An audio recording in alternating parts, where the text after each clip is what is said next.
step aside, let me show you where you've got it wrong. If you don't got nothing, well, that should tell you something about where you belong. Now I was never poor myself, but I feel pain, and I'm gonna give you some advice about making something of your life. You know it's sink or swim. You got a choice to make, my friend, 'cause God bless the child, but if it ain't blessed, it better learn to sink or swim. 'Cause I'm not diving in.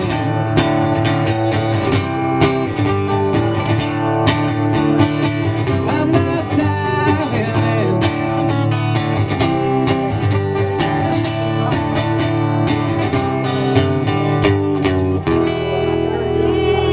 That's for Representative McHenry. I hope he appreciates it and learns all the words for us. Okay, I'm gonna do one more that I wrote about all the things, terrible things that have been going on in Raleigh this past year. And if y'all want to sing it along with me, that would be wonderful. It's called "We Are Not for Sale." It's pretty easy, pretty straightforward. I think you can probably find that place in your hearts to really bring that out with us. So it goes like this. Well, you can buy yourself an office in the Capitol. Enjoy it while you can, 'cause faith and love and charity are much more powerful than greed or spite, my friend. Well, you can auction our clean water to the frackers, but you know you'll need water too. You can wish your way back to the days of old Jim Crow, but we won't follow you, 'cause we are not for sale.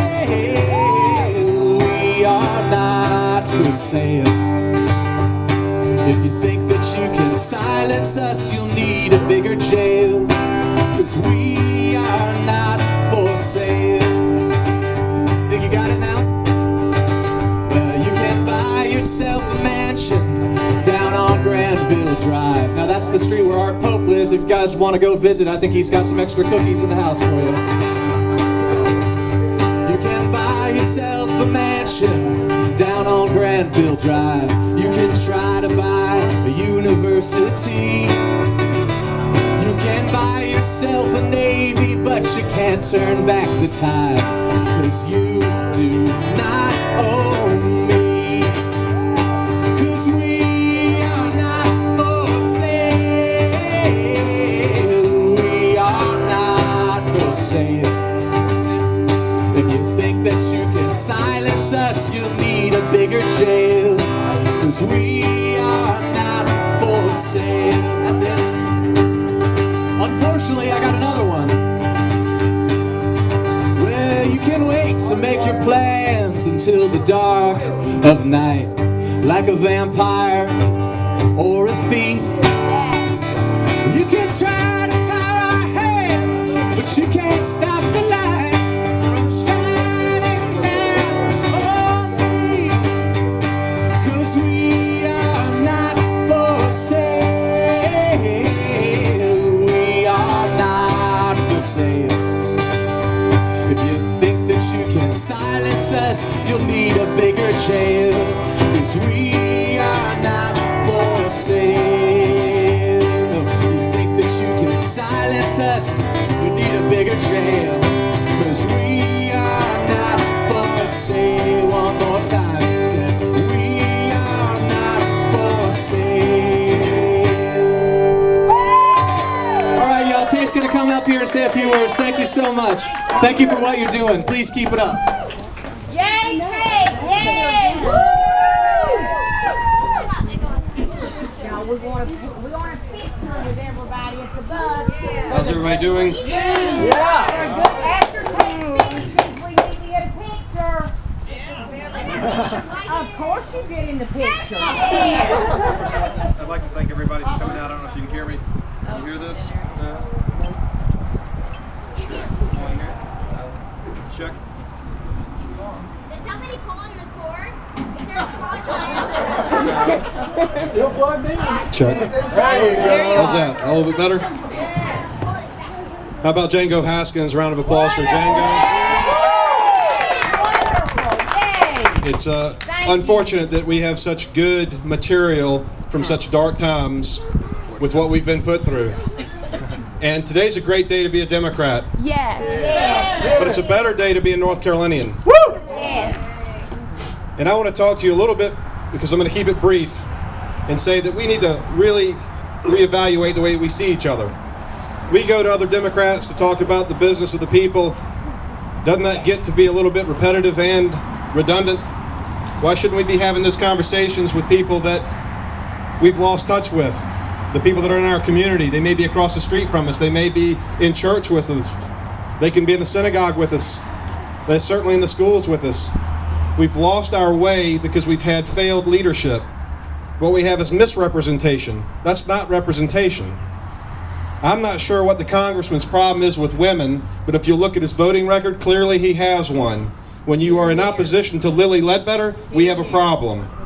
My daughter is here, Margaret McQueen, and her brother, Lachlan McQueen, and they should be paid the same for the same work. There is no way we should have any type of injustice. Civil rights, as we all know, are human rights. Here, here. Here, here. Now, I'm standing on the platform in the back of the bus, and I hope it brings back some memories of Paul Wellstone, and before that, FDR, and before that, Teddy Roosevelt, and before that, other folks who ran. But I'm not alone, because on the side of the bus, we've got the number 92 in honor of the great Senator Martin Nesbitt. And everywhere we go being powered by him, while we let the earth power us with biodiesel fuel. We do things on board this bus to power our PDAs and our laptops with the sun using solar power. These are the visions that people like Martin had for our state and for our region, because he was a man of the people. We've lost those roots that we can reestablish, but we've got to seed things the right way. We've got to seed and have the type of yield that comes from being good neighbors. Yeah. And that resonates with us. We're good neighbors with one another, but we have to set the example, because when the leaders fail to lead, it's incumbent upon us to set the pace and the direction. I believe that you are tired of having someone in Washington from the 10th district that is very selective with where the representation is provided. Someone that would vote against insider trading for members of Congress's staff. There's something wrong when you have an unfair advantage.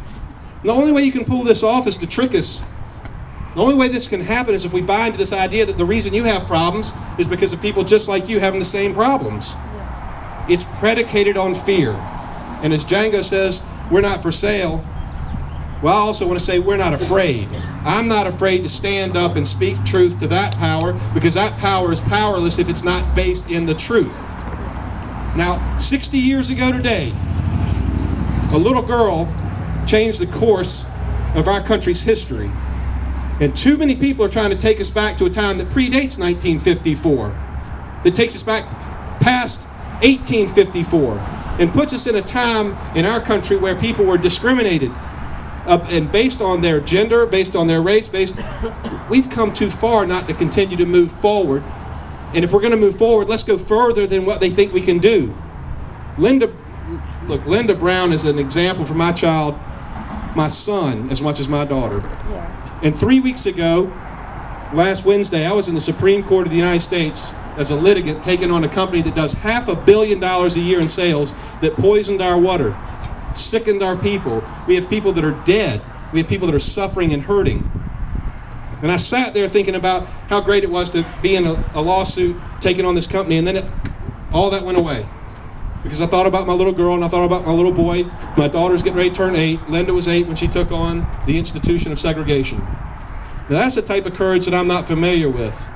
But I can tell you I draw inspiration from it every time I go into the classroom.